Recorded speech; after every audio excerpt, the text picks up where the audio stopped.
What's up, Hobby Maniacs? Rob Bear here today with a look at the new White Dwarf. This is issue 73, and of course, the Dark Angels are incoming. Now, we've already know that there's a Codex coming out at this point, obviously, but it is in the White Dwarf as well. So, the lineup for this one here is basically the new Dark Angels Codex and then an Interrogator Chaplet. So, basically, the they got the, I guess, kind of like the Grey Knight treatment, but a little bit better because they got an actual clan pack miniature here, which is really sweet looking and way cooler than the Space Marine Librarian in my opinion. As far as contents goes, there's a great paint splatter article, another sprues and glue on basically how to convert some of the Dark Angel models over using the new kits for Space Marines, whether it's the Assault Squad, the Devastator Squad, or some of the existing stuff out there as well. And then a couple other things too, which honestly, if you're buying this issue, it's probably just to find out about Dark Angels, but also the paint splatter is really good as well. So let's kind of take a closer look here. Obviously, the Interrogator Chaplain is here. Very cool looking, not a whole lot of different poses, and of course, we're kind of waiting to see some of the rules on this guy. Now, some of the early rules that are out there is the power field generator is going away, which is a little bit kind of a disappointment, I feel like, because you know, that was such a cool kind of piece of war gear in the past that kind of really defined the Dark Angels for, you know, a couple of years, but to see it go away so soon is a little bit depressing. Of course, you know, coming out new releases as well, you've got the limited edition version and the data cards. Now, the data cards are always kind of a cool thing, you know, they kind of go over some of the different psychic powers and things they get. Obviously, there's going to be some of that, as you can see right there, but also they get the 6 tactical objectives as well if you're into the Maelstrom stuff. But the Reclusium edition looks really sweet. I mean, we haven't seen anything this sweet in a while. The Eldar one was kind of buster. This one seems pretty neat. You know, you get this sweet kind of look. It looks like it's got a foil trim, kind of leaflet around the edges here, and of course, you're gonna get a sweet art book. Then you've got the new what is it, psychic cards here, and then you've got the tactical cards, brushed metal objective coins as well. I would imagine this will sell out pretty quick if I was a betting man, but we'll see how it goes. Let's see, Forge World, we got Sigmund coming out. Of course, Guilliman just came out as well. Then it kind of gets into kind of how the Dark Angels are kind of divided up and things, kind of talking about on how some of the plasma is definitely a big thing for the First Legion. And there's a cat in the background playing with the plastic bag. Alright, well, back to this. So this is kind of where they give an overview of the Codex. Now, if you liked the Space Marine Codex, well, you're probably going to like the Dark Angels Codex, because guess what? They have kind of like the Gladius Strike Force. They're kind of calling it the Alliance Blade, I guess, kind of thing. And if you look, it's very similar to the Gladius Strike Force in general. You got the Battle Demon Company, which is literally identical. The Inner Circle, which was very similar to the same thing that was in the Space Marine Codex as well. Ravenwing Attack Squadron, Ravenwing Support Squadron, not quite the same, but very similar. Ravenwing Silent Squadron. Now, this is similar to this 2 Storm Talons and the 1 Storm Raven. And then you've got the 10th Company Support, which is also in the Space Marine book. So, you know, you see the comparisons here. You obviously know what they're doing. They're all on the same page here. So you're probably going to get free transports, depending, you know, on what's going on with taking the Alliance Blade. And then there's going to be all sorts of, you know, different, you know, benefits here as well. Now, I would, a betting man would say that they're going to be very similar as well. Like, you take the 3 Vindicators, you're going to get, what is it, the, you know, the Apocalyptic Blast, Norse Cover, etc., etc. So it's very cool to see this preview, and definitely gives a little bit of hope for, you know, the Dark Angels actually being good since 3rd edition. Now, these pictures are pretty much, you know, a lot of familiar stuff that a lot of people have seen out there, but these right here are the old plastic scouts from way back in the day, like the early 90s. Very cool looking stuff, and then they kind of switch out the new scouts here with a hooded helmet guy right there, which I thought was pretty neat. And then, of course, you got the new guy coming out. The paint splatter article is actually really good, because actually painting green is harder than you think, believe it or not. And they kind of show you how to do it here. You know, you build it up from a dark green. The old green actually used to be Dark Angels green, but of course they changed it to Calvin green with the new paint line. The Chest Eagles, also a fan favorite. These things are really awesome if you can master it, and with the new paint formula, now we know how to do it. We hadn't seen that before. Very cool stuff.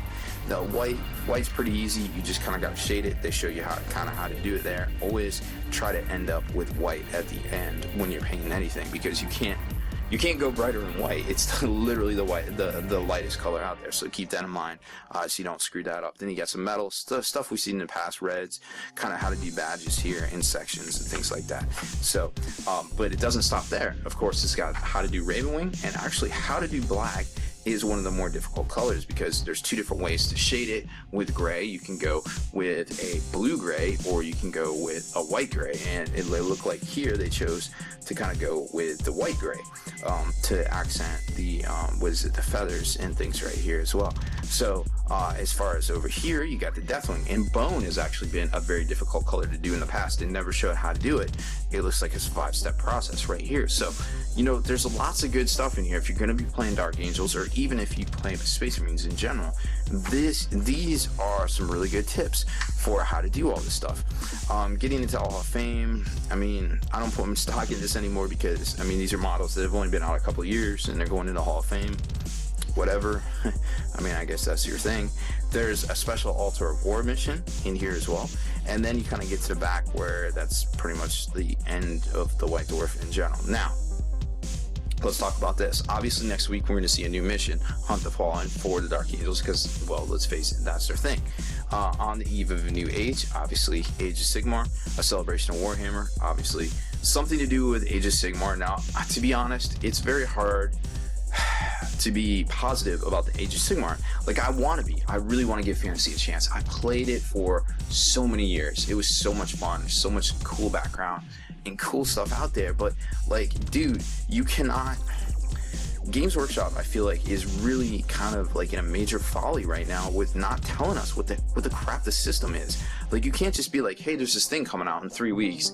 It may be fantasy, it may be something else, and we don't have anything solid. By the time this White Dwarf comes out on July 20 or June 27th, that previews the previews of pre-order on July 4th, it's gonna be like, it's 2 weeks later. Like, you can't just flip a new system 2 weeks out. Like, it seems to me like they're kind of setting themselves up for failure.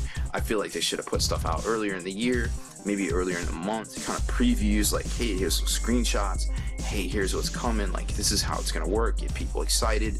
They're pretty much just kind of telling game stores, like, hey, this stuff, you can send it back to us. Like, what does that do? That just makes people angry. Like, I feel like it was really handled poorly, and I feel like if we are still true fans of fantasy, we need to give it a chance, because I mean, honestly, like, fantasy is where it started, 77, 76, like, that's what got a lot of people into this thing, and it would be very unfortunate for us to just kind of give up on it. And I know, there's a lot of people out there that are like, well, Games Workshop gave up on fantasy, yada yada this, yada yada that.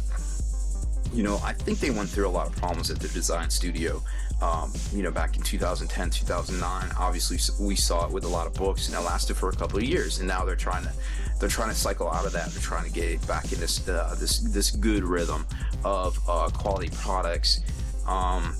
Maybe coming out a little too fast, maybe not coming out a little too fast, kind of depending on how you take a look at it. But to be honest, I feel like this is one of those things that we really, if you're into fantasy, you really need to give it a chance, because there's so much rich history out there and so much cool stuff that I'm really hopeful that it's done right and it catches on and people get into it, and we see this positivity for the hobby out there, because there's nothing cooler than seeing a completely painted fantasy army, like all these blocks of infantry everywhere, like crazy Lord of the Rings-esque stuff, which obviously a lot of stuff was copied from, but they can't necessarily say it. But that, nonetheless, it's kind of why we play. I feel like, you got the charge of the cavalry, you got maybe in 40k the mass tank battles, and then with fantasy you've got all these blocks of troops and things like that, and that was really what was appealing to a lot of people. Maybe with 40k it was dreadnoughts, and dreadnoughts are terrible, and I would love to see dreadnoughts be better. Even with 4 attacks each, they're still not good. They're basically a Carnifex now, and obviously nobody takes Carnifexes, unfortunately, and they're a cool model. So that being said, I just would really like to invite everybody if you're into fantasy, please just give that release a chance. We know Dark Angels are going to come out. We know they're going to be awesome. There's no doubt in my mind. But there's more doubt in a lot of other people's minds about the fantasy release, and I feel like we really need to give that thing a chance there, because that's so much rich history, and you know, it's just, I really hate to see it go away. And obviously we need a hobby, both sides of the hobby of 40k and fantasy, for all of this to coexist. So you know, try not to be too hard on it and give it a chance, I feel like. So that's about it for this one, guys. Make sure you stay in the trenches, subscribe to this YouTube channel, check out the blog, spikybitsblog.com, and head on over to thelongwar.net. That's the home of the battle reports. We have exclusive content and early access videos. Become a veteran of the Long War today.